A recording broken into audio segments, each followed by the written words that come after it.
Hello friends, welcome to all. आज मैं आपके लिए जो वीडियो लेकर आ रहा हूँ, देखिए करोड़पति स्टॉक मैं इसको कहता हूँ और इस स्टॉक को मैं कहता हूँ फ्यूचर का हिंदुस्तान यूनिलीवर, वो भी टाटा के ग्रुप से।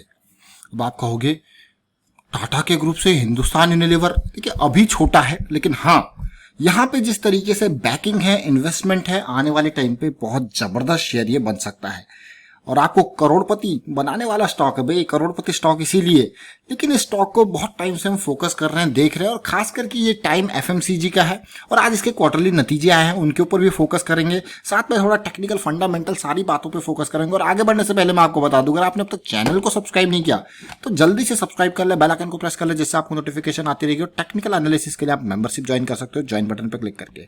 अब मैं सीधे आपको लेके जा रहा हूँ स्टॉक की तरफ। जरा ध्यान से देखिए स्टॉक को, जिसका नाम है टाटा कंज्यूमर प्रोडक्ट्स लिमिटेड। देखिए अभी कुछ टाइम पहले रिस्ट्रक्चरिंग हुई थी।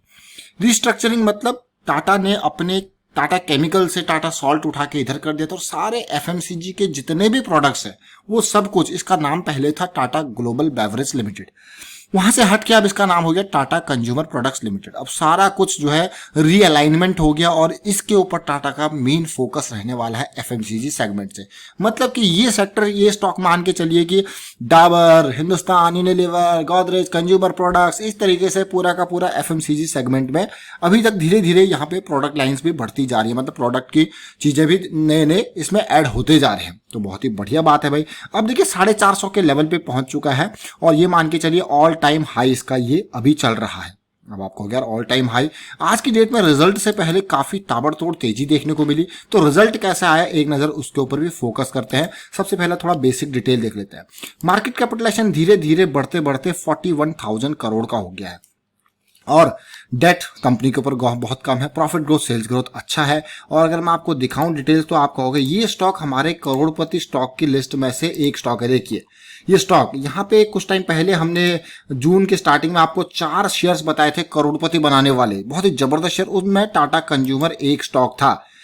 इसको देखिए इंडिया मार्ट, टाटा कंज्यूमर, क्योंकि ये स्टॉक बहुत ही जबरदस्त तरीके से तेजी दिखा रहे थे और प्रोडक्ट, मेन बात देखिए उनका बिजनेस और वो भी एफएमसीजी, यानी कि गिरावट में भी ज्यादा असर नहीं। अभी देखेंगे इसके बारे में टेक्निकल पे डिटेल्स। फिलहाल मैं आपको जरा रिजल्ट के ऊपर पहले फोकस करवाता हूँ। देखिए रिजल्ट जो आज की डेट में आया है वो अभी 6 साढ़े 6 बजे के आसपास ही आया है। रिजल्ट कैसा रहा उसके ऊपर फोकस करते हैं सबसे पहले।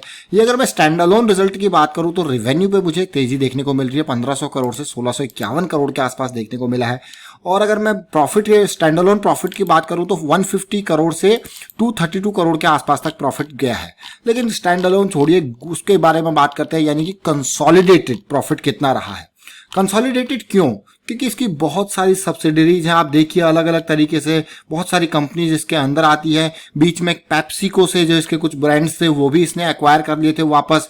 अब देखिए टाटा वाटर, गुड अर्थ टीज, गुड अर्थ कॉर्पोरेशन, बहुत सारे देखिए ब्रांड्स इसके अंदर आते हैं। बहुत देखिए बहुत सारे जॉइंट वेंचर हैं जो इसके अंदर, टाटा स्टारबक्स प्राइवेट लिमिटेड, सब कुछ इसी के अंदर है। जॉइंट वेंचर भी अब आता है, इसीलिए कंसोलिडेटेड नंबर। क्या कंसोलिडेटेड नंबर्स में भी पॉजिटिविटी दिख रही है? देखते हैं रिजल्ट को समझने की कोशिश करते हैं। स्टार्ट करूंगा, सारी फिगर्स करोड़ में है और पिछले साल का डेटा देखिए और इस साल के डेटा से कंपैरिजन करते हैं। टोटल इनकम से स्टार्ट करते हैं तो 2425 करोड़, यानी कि 2425 करोड़ से टोटल इनकम इस बार बढ़ के 2746 करोड़। तो सीधे सीधे आप देख पा रहे हो कि ऐसी सिचुएशन में भी टोटल इनकम में पॉजिटिविटी देखने को मिली, यानी कि रेवेन्यू बढ़ता, सेल बढ़ता हुआ दिखा है। और ऐसे टाइम पे जबकि 1 से 1.5 महीना का पीरियड जो है लॉकडाउन था, ऐसी सिचुएशन में भी पॉजिटिविटी आपको देखने को मिल रहा है। That is a big positive thing मैं कहूंगा। लेकिन एक्सपेंसेस भी कंपनी के अच्छे खासे हुए हैं ऐसे सिचुएशन में। तो प्रॉफिट बिफोर टैक्स जैसा मैं देख पा रहा हूं, क्योंकि एक्सपेंसेस भी मुझे देखने को मिले हैं 2117 करोड़ से इस बार 2310 करोड़ के आसपास। बट यहां पे प्रॉफिट बिफोर एक्सेप्शनल आइटम तो देखा जाए तो 307 करोड़ से बढ़ के 436 करोड़ है और एक एक्सेप्शनल आइटम है 63 करोड़ का ऐड हुआ है, जिसकी वजह से प्रॉफिट में बहुत ही जबरदस्त तेजी आप देख पा रहे होंगे। यानी कि प्रॉफिट जो 300 करोड़ के आसपास था लास्ट ईयर, इस बार हो गया प्रॉफिट बिफोर टैक्स 500 करोड़। तो ये मैं बहुत पॉजिटिव कहूंगा। 300 करोड़ से 500 करोड़ प्रॉफिट बिफोर टैक्स का जाना काफी अच्छी बात है। But profit for the period के ऊपर नजर डालते हैं। देखिए प्रॉफिट फॉर द पीरियड, अब क्योंकि टैक्स एक्सपेंसेस भी यहाँ पे हुए हैं कुछ, तो प्रॉफिट फॉर द पीरियड जो मैं देख पा रहा हूँ after tax expenses, net profit after tax, वो है 389 करोड़ का। जो कि लास्ट ईयर कितना था 197 करोड़ का। तो सीधे सीधे आप देख पा रहे हो कि ये ऑलमोस्ट 200 करोड़ के आसपास की रेंज में ये तेजी देखने को मिल रही है। दैट इज अमेजिंग, मैं कहूंगा अमेजिंग। पूरे ग्रुप का अगर कंसोलिडेटेड नेट प्रॉफिट देखा जाए तो 345 करोड़ का, जो कि लास्ट ईयर 190 करोड़ का था। तो पॉजिटिविटी आप देख रहे हो कि भाई कोने कोने में आपको पॉजिटिविटी देखने को मिली है और बहुत ही बढ़िया मैं इसको कहूंगा। लेकिन इस स्टॉक में कुछ और डिटेल हम देखने की कोशिश करेंगे, किस तरीके से शेयर होल्डिंग पैटर्न रहा है पिछले 3 क्वार्टर्स में। ये इंपॉर्टेंट है, बड़ा शेयर है और आपके लिए बहुत ही मायने रखता है। अब इस बार जरा देखते हैं दिसंबर क्वार्टर, फिर हमारे पास मार्च क्वार्टर और ये सेंटर में हमारे पास आता है जून क्वार्टर। स्टार्ट करते हैं म्यूचुअल फंड ने क्या कुछ किया। गिरावट आई, उतार चढ़ाव बहुत आया, तो म्यूचुअल फंड ने क्या किया। देखिए उतार चढ़ाव तो दिसंबर में अगर आप देखो तो म्यूचुअल फंड के पास थे 7 करोड़ 72 लाख शेयर्स, जो कि आप चौंक जाओगे देख के।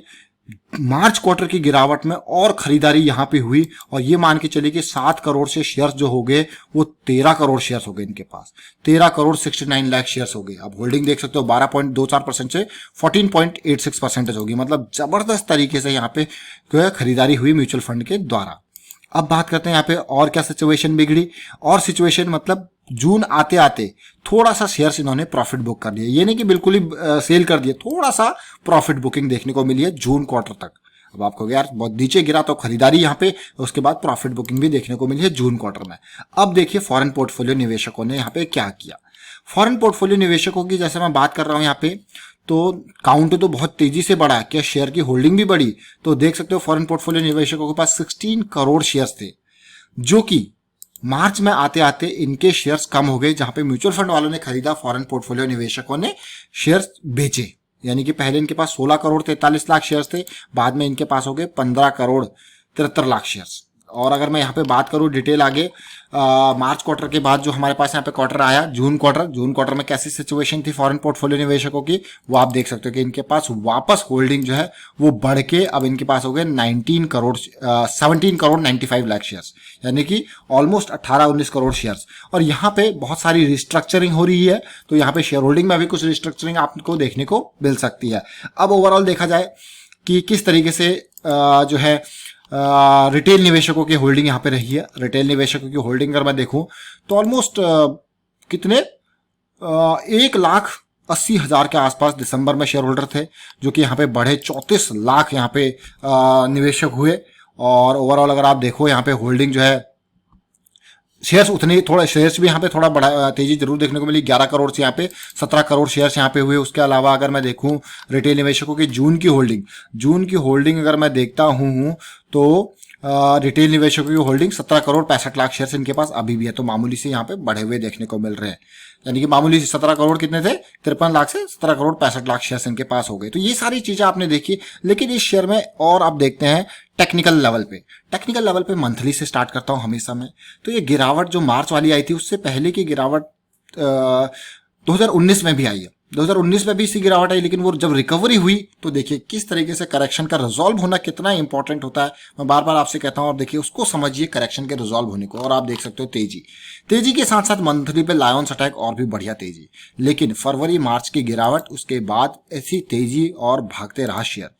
और अगर आप देखो यहाँ पे इस स्टॉक ने आपको जब करेक्शन आई थी, करेक्शन जरूर आई, लेकिन 200 वीक्स का जो सिंपल मूविंग एवरेज है उसने बहुत ही बढ़िया सपोर्ट का काम किया। उसके बाद तेजी से शेयर में रिकवरी हुई और ये भागता रहा। ऐसा नहीं कि हल्का सा स्पीड कम हुई, लेकिन उसके बाद भी भागता रहा। और अभी के टाइम पे कुछ 2 हफ्ते पहले करेक्शन आई थी और इस करेक्शन के रिजोल्यूशन को आप देख सकते हो। ये रिजोल्यूशन हुआ और शेयर ने और तेजी पकड़ ली। कल की डेट में ये रिजोल्यूशन हुआ था और तेज यहाँ पे भागने लग गया। अब रिजल्ट पॉजिटिव आया है तो थोड़ा और तेजी आप इसमें एक्सपेक्ट कर सकते हो, या फिर थोड़ा टाइम बाद प्रॉफिट बुकिंग भी एक्सपेक्ट कर सकते हो आप, तो क्योंकि पीक पे ऑल टाइम हाई पे जा चुका है। लेकिन सिचुएशन ये देखिए, डेली पे बुलिश क्रॉस बना ही हुआ था, बियरिश क्रॉस बना नहीं। लेकिन डेली पे नहीं, डेली पे आप देख सकते हो यहाँ पे बुलिश क्रॉस ऑलरेडी बन गया था गिरावट आते आते। लेकिन सिचुएशन देखिए, तेजी करेक्शन, तेजी करेक्शन, तेजी करेक्शन। लेकिन इस करेक्शन, ये वाली करेक्शन काफी इंपॉर्टेंट थी। बुलिश क्रॉस के बाद, हमेशा बुलिश क्रॉस के बाद आपको करेक्शन मिलेगी, या तो वो यहीं पे ही 20 के पास रुक जाए या वो 50 के आसपास आ जाए। लेकिन ये काफी इंपॉर्टेंट होती है करेक्शन। धीरे धीरे स्टॉक ने तेजी पकड़ी, लेकिन ऐसा लग रहा था कि यहाँ पे बड़ी करेक्शन आएगी, लेकिन नहीं। स्टॉक ने वापस, ये मान के चलिए मैं इसको एक फ्लैट टेरिटरी कहूंगा, जिसमें आप देखिए डिमांड धीरे धीरे बढ़ती गई, बट एक काइंड ऑफ करेक्शन ही इसको मैं कहूंगा। इस पूरे लेग को इस तेजी के बाद अगर मैं बात करूं तो ये मैं पूरा का पूरा फ्लैट सिचुएशन कहूंगा, जहां मार्केट बहुत ही स्लो मूव किया, क्योंकि एक अगली तेजी के लिए एक एनर्जी चाहिए थी। पूरा स्लोनेस यहाँ पे देखने को मिला, लेकिन हमेशा मार्केट जो है, ये प्राइस जो है वो 20 EMA को पकड़ के गया।